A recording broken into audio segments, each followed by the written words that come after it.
ప్రకాశం జిల్లా గిద్దలూరు నియోజకవర్గంలో మాజీ మంత్రి చెవిరెడ్డి భాస్కర్ రెడ్డి, మాజీ ఎమ్మెల్యే కందూరు నాగార్జునరెడ్డి ఆధ్వర్యంలో వైఎస్ఆర్ విగ్రహానికి పూలమాల వేసి అక్కడి నుంచి గిద్దలూరు సబ్స్టేషన్ వరకు ర్యాలీ నిర్వహించారు.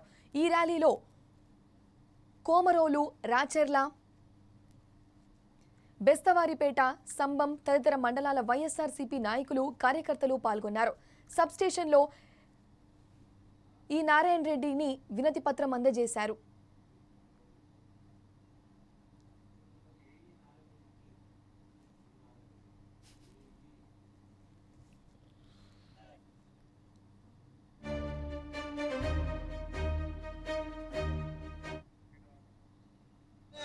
రాష్ట్రంలో గృహ వినియోగదారులకు సంబంధించి కరెంటు ఛార్జీల భారం మోయలేకపోతున్నారు.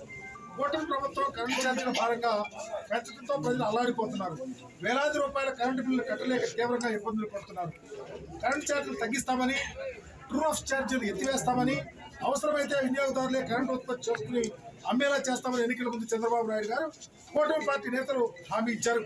కానీ అధికారంలో రాగానే కరెంటు ఛార్జీల భారం భారీగా పెంచి పేదల నడ్డి విరిచే విధంగా నిర్ణయాలు తీసుకున్నారు.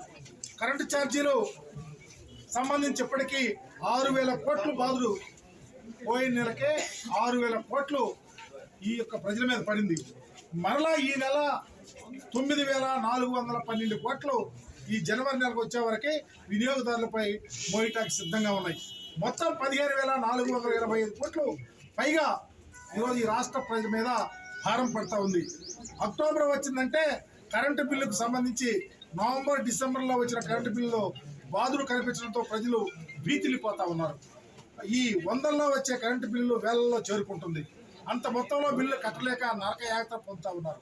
ప్రతి నెల దాదాపు 600 కరెంటు బిల్లు వచ్చే సాధారణ కుటుంబానికి కూడా కనీసం 200 పైగా అదనం బిల్లు వస్తూ దాదాపు ఇదివరకు 600 వస్తే ఇప్పుడు 800 పైగా కట్టాల్సి వస్తుంది. గతంలో ఎన్నడూ లేని విధంగా ప్రజలు కరెంటు బిల్లుల్ని భయపడిపోతా ఉన్నారు.